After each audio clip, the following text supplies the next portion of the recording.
ท่านไม่ได้ อีเลีย ทำไมเอาไปเดี๋ยวอีเลีย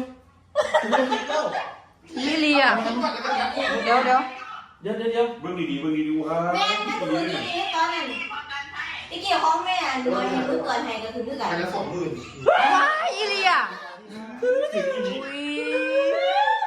ป้า อุ้ยได้จากบาทได้เพิ่งได้จากบาท 40,000 ป้า สองใบ อุ้ยพ่อ สองใบจี เดี๋ยว มี เอาพวกเนี้ยคนละใบ ว้าแล้วมันเกิดจะเอาลูกมันเกิดจะเอา ป้าเขาอย่างว่าหมานแท้อู้ คนละใบคนละใบพ่อคนละใบ เดี๋ยวมันเกิดพอเทศไหน แบ่งกันคนละครึ่งลูกแบ่งกันคนละครึ่ง เอาคนนี้ล่ะ ถ่ายรูปโซ่กัน โอ้ถ่ายรูปป้าเดี๋ยวเพิ่งเลยจ้ะ ลาขึ้น โอ้ ให้ไปหน่อยขึ้นให้ โอ้โอ้ เดี๋ยวมาเดี๋ยวมันสิ ป้า มันสิขาด รางวัลที่5ได้รับเงินรางวัล 20,000 บาท2ใบ 40,000 เดี๋ยวท่านเห็นถ่ายรูปโซ่ก่อน อย่าเฝ้าพวกกับไป พ่อ ไป สิไปอยู่ ทำไม พ่อสิมาสิไฮไลท์ก่อน